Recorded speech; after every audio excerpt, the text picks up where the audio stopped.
Mother's Moral Workshop, Maa Ki Sanskar Shala.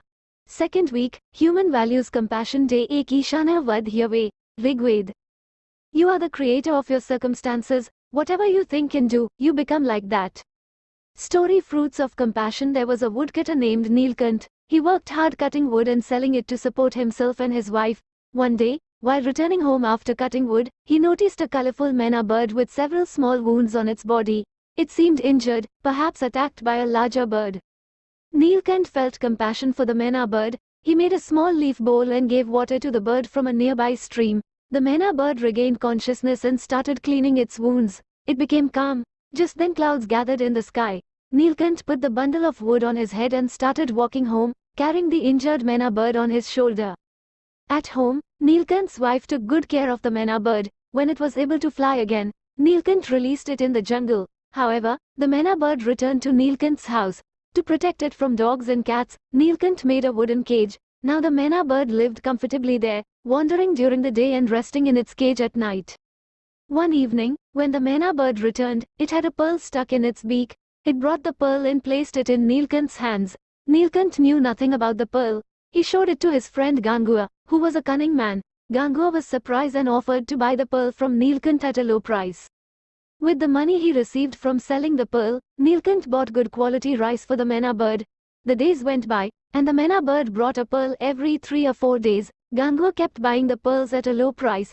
Neelkant had kept the secret of the Maa bird bringing pearls from Gangua so far. He had told Gangua that he obtained the pearls from the sea. One day, Neelkant's wife told Gangua's wife about the Maa bird bringing pearls. Upon hearing this, Gangua became restless. He went straight to Neelkant in the morning and said, "Neelkant, will you sell the Maa bird?" "No, my friend, I will not do that," Neelkant replied. "Look, I can buy the Maa bird for 1,000 rupees, the friend insisted, "but I can't sell the Maa bird at any price now. The Maa bird is dear to me, like a child," Neelkant calmly replied. "Look, 1,000 rupees is not a small amount, Neelkant," Gangua said again.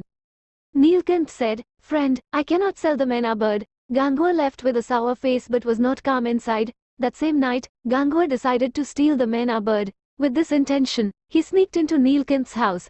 Neelkant woke up and chased Gangua carrying the cage, and caught him by his leg. In the scuffle, the Maa bird's cage opened. The Maa bird used its beak to leave Gangua's face bloodied. Gangua somehow managed to escape, saving his life. The next morning, when Neelkant was preparing to go to the forest, the police of the state governor came to his house and threatened him. They accused him of attempting to murder Gangua. Neelkant felt a great anger towards Gangua, who accused Neelkant due to unsuccessful theft attempt of the Maa bird. Neelkant pleaded his innocence before the governor. However, the governor did not listen and sentenced Neelkant to death. The next day, Neelkant was to be hanged. He sat in the dark cell at night, cursing his fate. Suddenly, he was distracted by the fluttering of wings, and he saw the Maa bird.